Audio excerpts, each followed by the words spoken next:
Alrighty, let's go ahead and get started for this evening. Couple things real quick.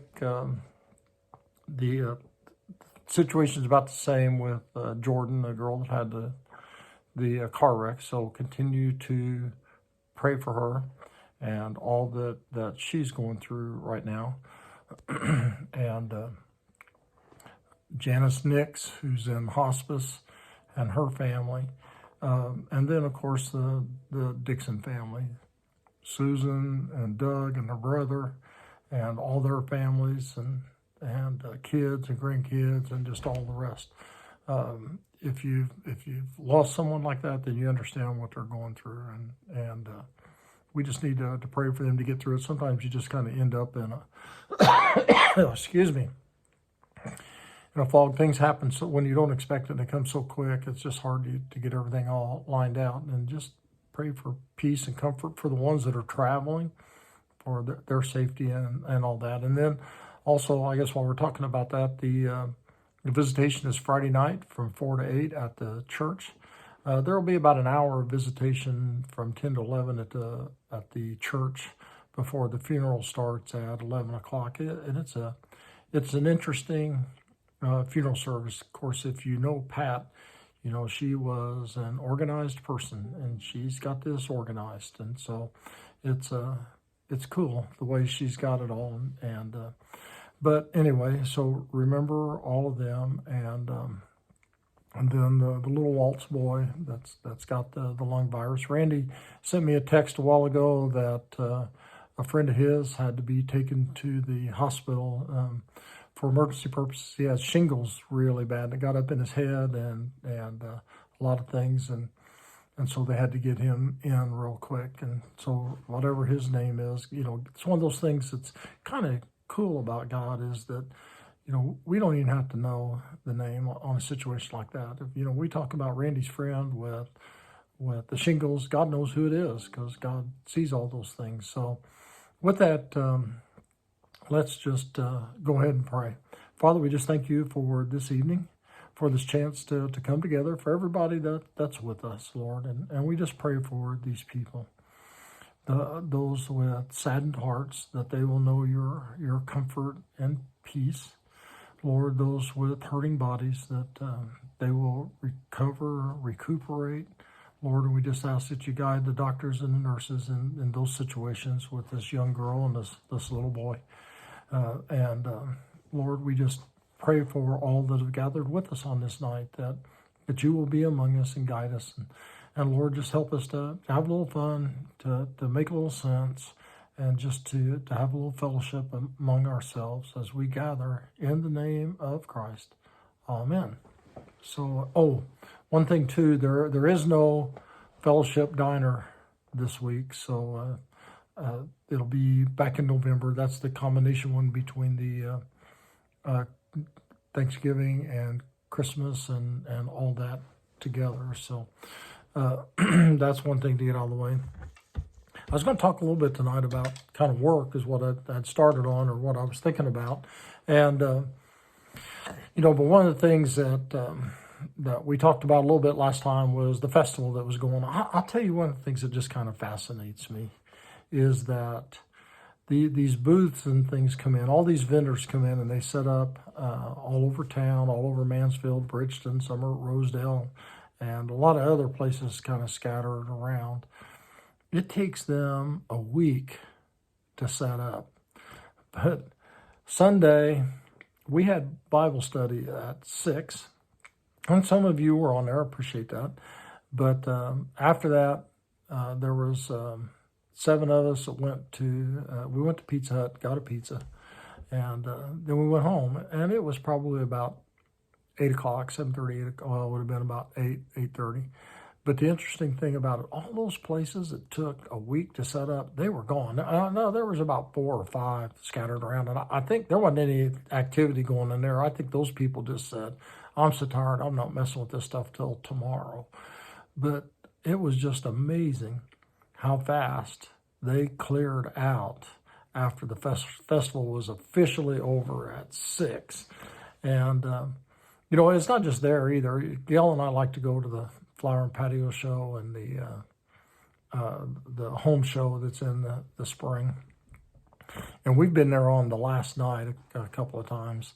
And these places that spend 2 weeks setting up, in the last 30 minutes as you're going along, they're packed up, they're gone, and the booth space is empty. It's just kind of funny how fast it goes that way. Of course, with a lot of the vendors in town, hopefully they've sold most of their stuff, so it really doesn't. They don't have as much to carry home, but still getting those tents down, getting their stuff packed up, getting the trailers going, and all those things. And those people work. I wouldn't want to do that at all. I've talked to a few of them, and it's usually Covered Bridge is about the last one. I think there's one other one around somewhere, because over at Newport with the church over there and the things we did, I stood right out by the vendors, and a lot of them came in to we had biscuits and gravy on Saturday and Sunday mornings till church time, and we stopped, and then we'd start back up again after church.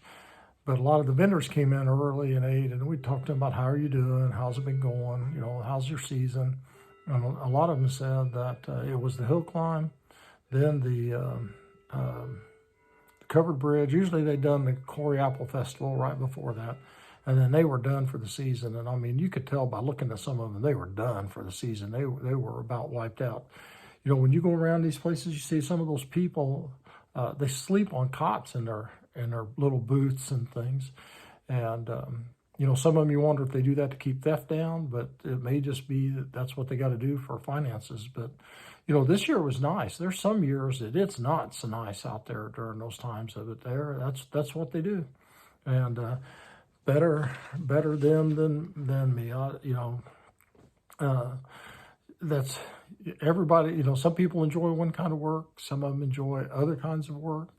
And, it's one of the things that I had the book of Ecclesiastes open. I'll read it here in a second. But, when it comes to work, some people like to work alone. Some people like to work together. Some people like to work in groups, which, by the way, the best reason for being in a job where there's teamwork, there's other people to blame when things go wrong.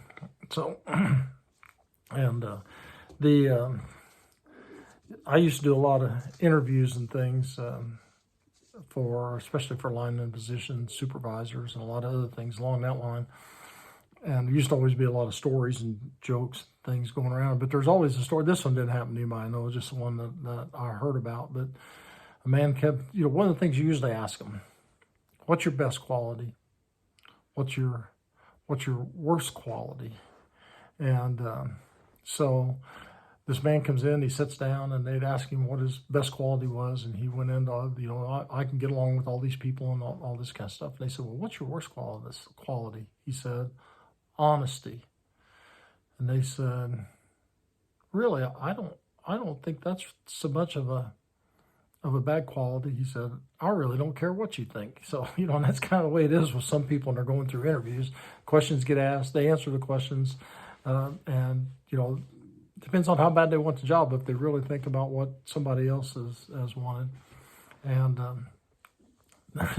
there was a guy I worked with one time, was pretty good size and things, and every once in a while he'd have kind of a lazy streak that would come out, and this guy, he loved fast food and things, but they always got on him because he was kind of slow and stuff. And they told him one time, he come out from his evaluation, he was kind of disgruntled and things, and said, well, what'd they tell you? He said, well, they told me that I lacked passion and intensity. I said, really?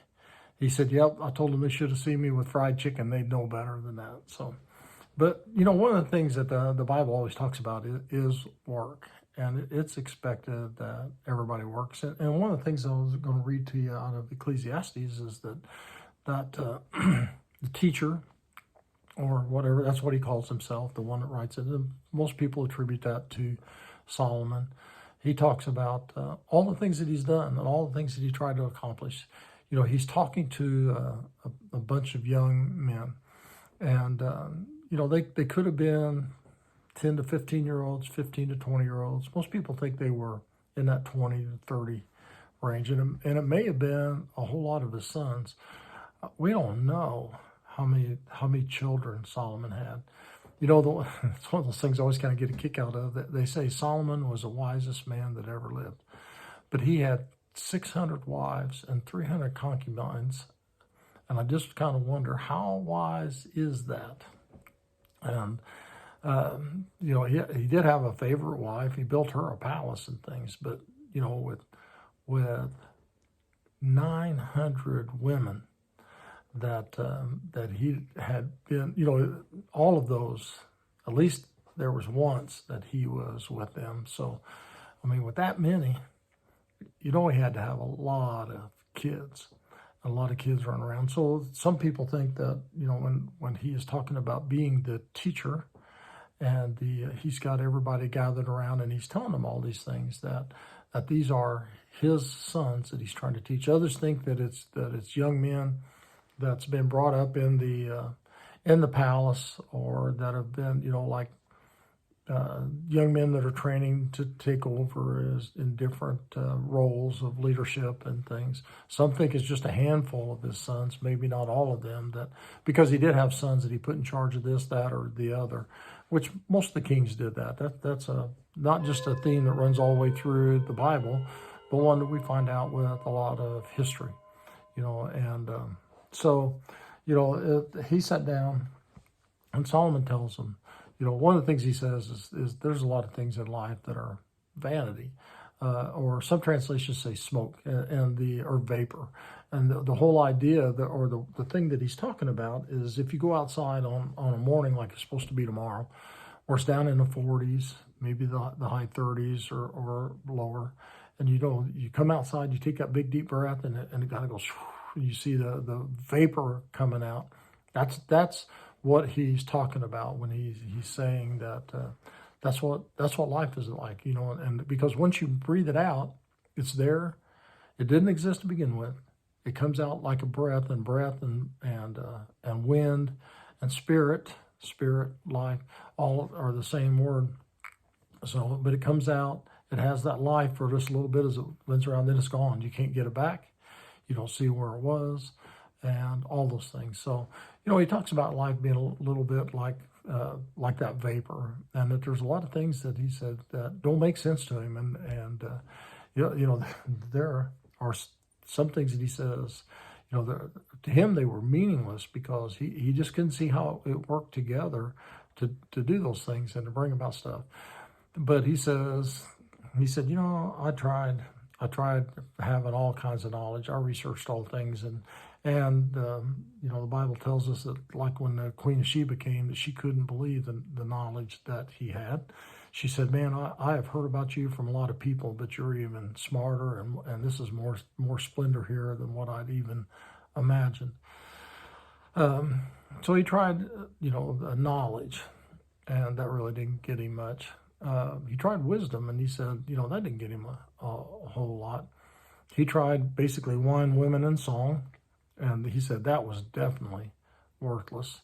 And so when it come all down to it, he finally, and he has a couple of different places that he kind of stopped in life and saw these things, and one of them is here in chapter 5. Put my glasses on so I can see it to read it to you. So he said, "I realize that it's good and proper for a person or a man," it says, "to eat and drink, and to find satisfaction in his toilsome labor under the sun during the few days of life God has given him, for this is his lot. Moreover, when God gives any man wealth and possessions, enables him to enjoy them, to accept his lot, and be happy in his work. This is a gift of God.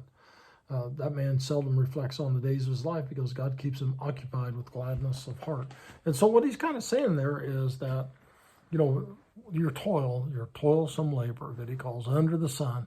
And for a lot of those, some people think that he's talking about, working outside, but Solomon didn't work outside. Solomon wasn't out in the sun. He means, in the daylight, or in life, under the sun, in the earth, while you're alive. Because he uses other things, and he talks about the darkness. So the darkness was death.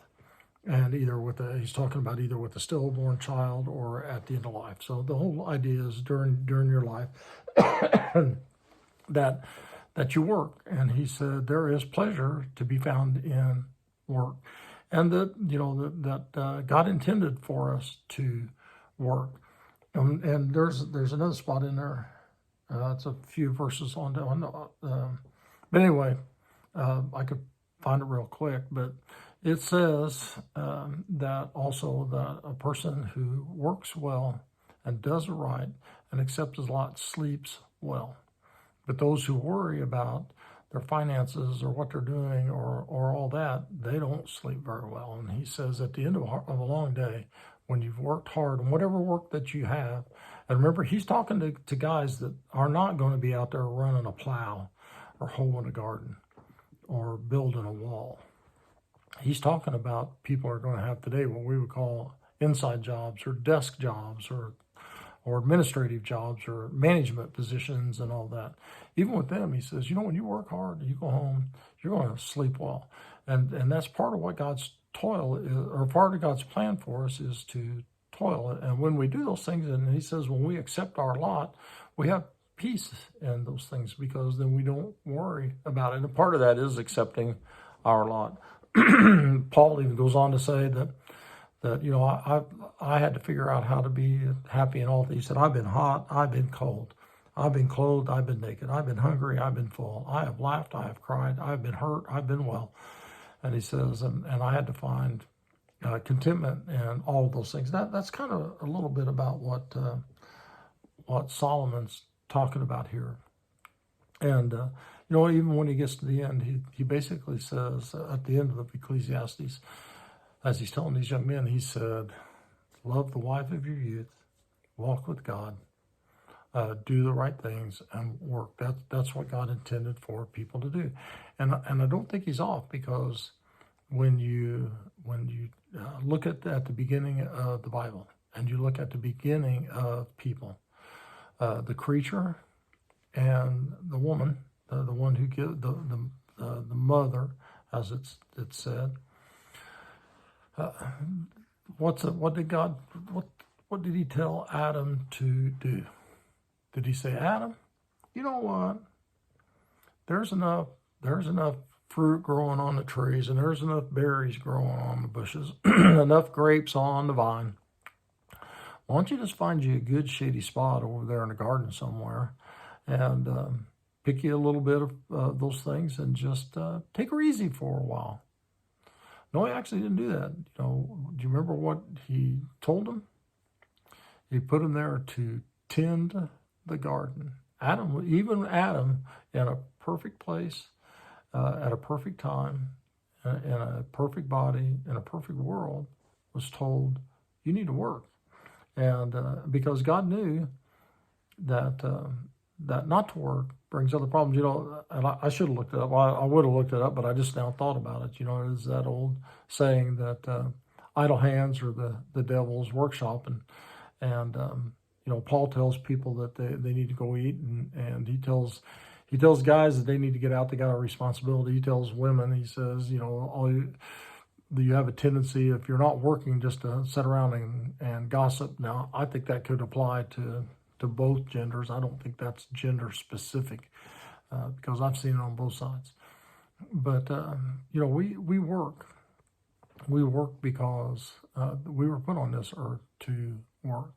And the only difference between before the garden, or before the fall with Adam, in the garden or outside the garden, was the difference. In the garden, everything worked with Adam. It would have been easier to tend the garden, but outside, that's where it said, you're going to have to work for a living. You're going to have to raise your crops. You're going to have to raise your food, and you're going to have thorns and thistles and all that kind of stuff that it's going to contend with you, and you're going to struggle with it. You got to get it by the sweat of your brow. And here Solomon's even telling them that sweat of the brow isn't necessarily, like I said, outside working in the sun, but whatever work you do. And that's what he says, and whatever you're doing, find contentment. Do your work with God. That's what God intends you to do. And that's what he still intends for us to do. To work, to toil, to be satisfied. Now, Solomon goes on. Remember, I told you, he closes out with saying, that you gotta be faithful to God through all that. And he throws that in here in several places. So it's not, matter of fact, he's even got one, I think it's right here. Let me look real quick.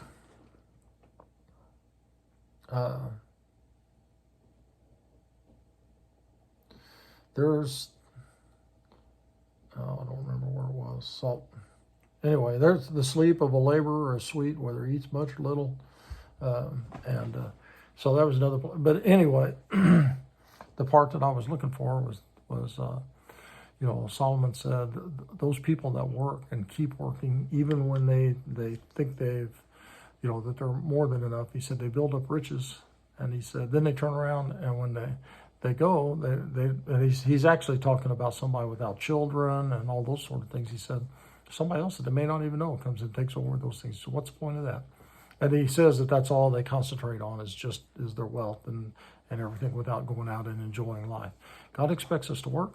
God expects us to enjoy life. He expects us to be content with the toil that we have, to give him honor and praise and glory, to have peaceful, restful nights that come from our work and knowing that we're doing our best for the Lord. Now, that's the last thing I want to throw in here when it comes to that. Paul tells us in his letters, he said, every bit of work we do, we should be doing it not just for ourselves, not for our families, but we should be working as if we are working for the Lord himself.